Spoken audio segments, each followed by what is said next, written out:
nosso extraordinário, magnífico, inigualável podcast Crime.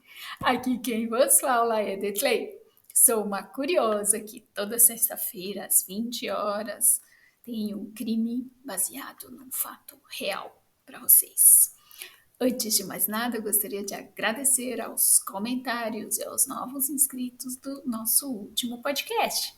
Inscreva-se, dê like, divulguem, fale para o papagaio, periquito e ajude o nosso canal a continuar crescendo. No último podcast da série Hitler e o Holocausto, falamos de uma pessoa que queria matar Hitler e que pagou com isso com a sua própria vida. Falamos de Georg Alexander Hansen, que foi um dos que praticaram a tentativa de assassinato ao Hitler em 20 de julho de 1944 e das consequências da sua atitude para os seus filhos. Hoje, com o título Como Hitler se vingou dos filhos dos conspiradores. Falaremos da sede de vingança dos nazistas, que dificilmente podia ser saciada. Após a tentativa de golpe do dia 20 de julho de 44, os perpetradores foram executados e os seus filhos foram sequestrados. Sua vida antiga seria extinta. Alfred von Hoffacker põe o pé na soleira da porta da entrada com certa hesitação. Para ele, não é apenas um passo para o corredor da casa de madeira árida, mas também para o seu próprio passado. Há mais de 7 décadas, von Hoffacker foi sequestrado nas montanhas. Hatz, aos 9 anos, internado nos arredores de Bad Zarza. Minhas lembranças dessa casa são caracterizadas pela saudade de casa, por estar sozinho e olhar com saudade pela janela. Diz agora o senhor de 82 anos. Foi em meados de agosto de 1944, quando ele e 2 irmãos foram arrancados da sua casa em Kottenmühl, na Baviera, pela Gestapo à noite e levados para as Montanhas Harz. Uma vez em casa, as crianças ficaram trancadas em diferentes prédios do complexo, sem qualquer contato uma com as outras. Alfred acabou na casa número 2, que abrigava meninos da sua idade. Ele lembra: foi particularmente difícil ninguém nos dizer por que estávamos realmente ali e o que aconteceria conosco. A razão da falta de liberdade foi o destino que seus pais lhe deram.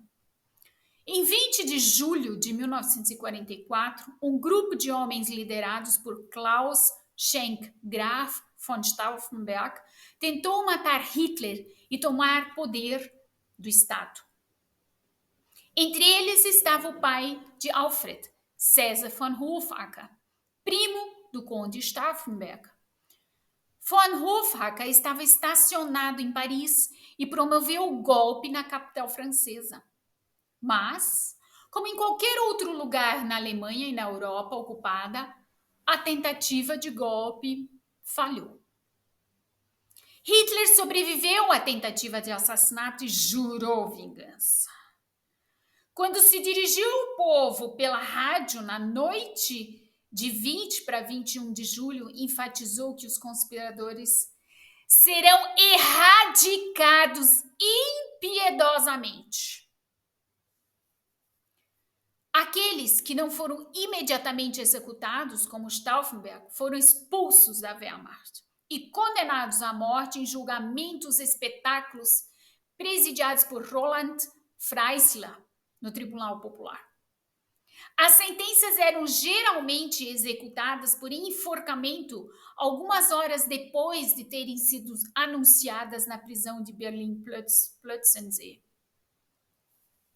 Mas isso não satisfez o desejo de vingança de Hitler. Ele discutiu outras medidas com a SS. O Reichsführer Heinrich Himmler e o chefe do alto comando da Wehrmacht, Marechal de Campo Wilhelm Keitel, recorreram então a uma forma de retaliação particularmente pérfida: a prisão dos familiares não envolvidos, a chamada detenção do clã. O primeiro motivo para a detenção de parentes é claramente uma vingança. É difícil explicar o ódio que ali ocorreu.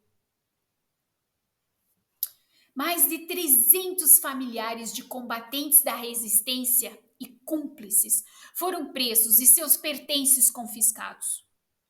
Enquanto as esposas, irmãos e pais acabaram em prisão ou campos de concentração, os nacionalsocialistas deportaram muitas das crianças com menos de 16 anos para Bad Zarsa.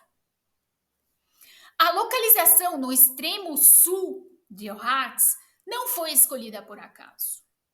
Perto dali, investigadores trabalhavam nas armas de retaliação, elogiadas pela tanta propaganda nazista. A elevada presença resultante de unidades da Wehrmacht e da SS tornou a região uma das mais seguras do Reich para o regime. Qualquer tentativa de escapar dali era inútil. Além de Alfred von Hofacker e suas irmãs Lieselotte e Christa, mais de 40 outros filhos conhecidos de combatentes conhecidos da resistência também acabaram em Bad Zarsa. Entre eles estavam os filhos de Stauffenberg: Berthold, Heimeran, Valerie e Franz Ludwig. Chegaram na casa no dia 17 de agosto com 2 primos. Ao serem recebidos, a administração da casa informou-lhes que a partir de agora seu nome não seria mais Stauffenberg, mas sim Meister. A nova identidade pretendia apagar totalmente a memória do pai. Além disso, os moradores da casa não deveriam saber que eles estavam sendo internados. Mas os filhos de Stauffenberg não ficaram impressionados. Meu pai chegou do hospital em Erfurt pouco tempo depois porque teve que fazer uma operação no ouvido médio. Lembra Berthold von Stauffenberg, que tinha 10 anos na época. Quando lhe perguntaram seu nome, seus guardas responderam ao mestre: "Mas meu irmão disse, meu nome é Stauffenberg."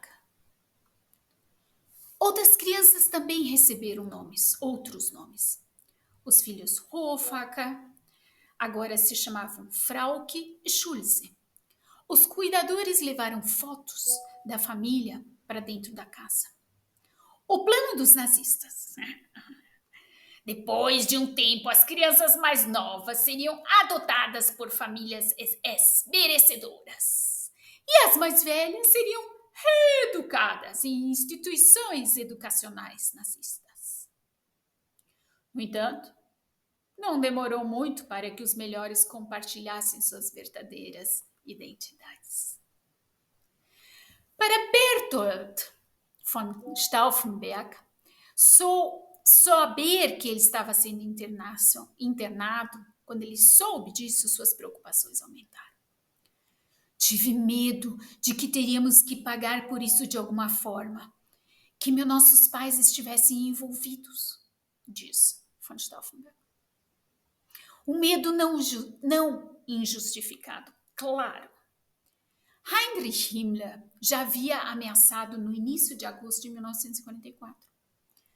A família Stauffenberg será exterminada até o último membro, porque esse deve ser um exemplo de alerta único.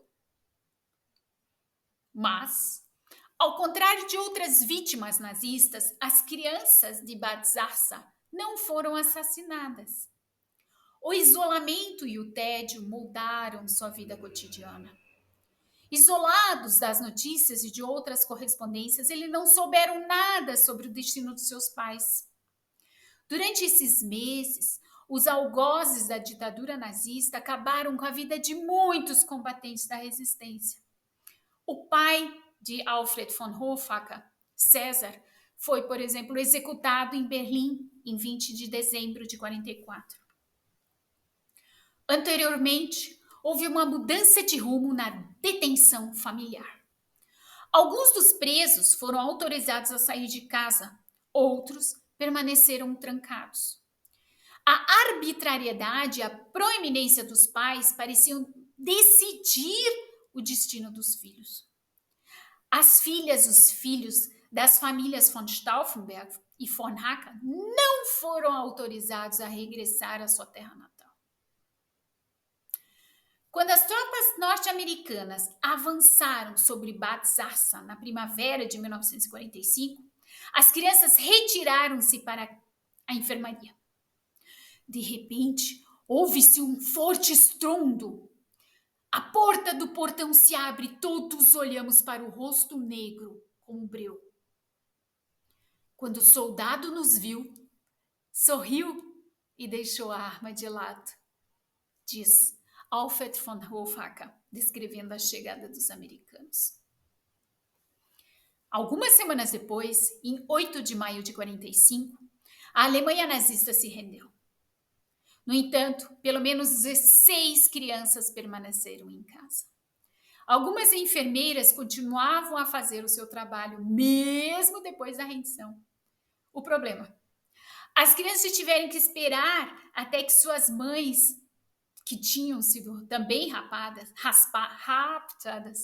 regressassem a casa após a libertação.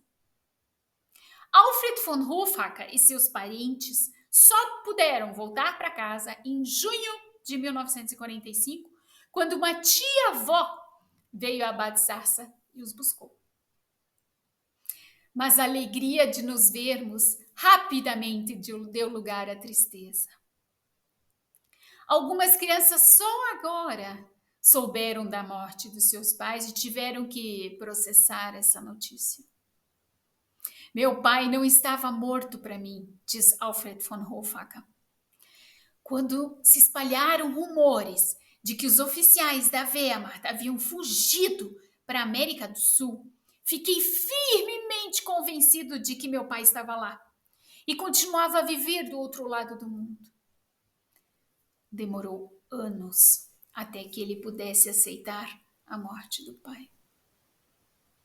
Além disso, como muitos dos seus companheiros de sofrimento, ele teve que continuar a lidar com o preconceito e a rejeição. Muitas das crianças foram insultadas como traidoras e intimidadas na vida cotidiana. Você não deve esquecer que não trocamos nossa população depois de 8 de maio de 45, diz Hoffacker. Aqueles que resistiram foram considerados por muitos traidores durante muitos anos. Isso também se refletiu nas repartições do Estado. Durante muitos anos, muitos membros dos combatentes da resistência tiveram que lutar por pensões de órfão e indenizações prisionais. Foi muito surpreendente para nós, os sobreviventes, termos que lutar por nossas reivindicações no tribunal durante anos e depois descobrir que, como por exemplo, a viúva de Roland Freisler, que havia condenado seu pai à morte, e ela recebia pensão, sem problemas, disse von Hoffacker. Também em Bad Zarsa, as pessoas lutaram durante muito tempo contra o passado nacional socialista. Um manto de silêncio envolveu a casa do lado de fora dos portões da cidade. O parque de campismo foi construído no local nos últimos anos. Caravanas, hoje em dia, ficam em frente às casas em ruínas, onde as crianças naquela época estavam trancadas. Você não quer fazer um passeio de motorhome? No final de 2016, a comunidade, em colaboração com o Centro Memorial da Resistência Alemã, abriu uma exposição no centro da cidade, documentando o destino das crianças e de suas famílias. Foi assim que se criou um lugar permanente de digna lembrança, mais de 8 décadas após o fim das deportações. Mais uma história que os filhos e filhas dos combatentes das resistências sofreram, que eles lutaram depois da Segunda Guerra e da rendição da Alemanha.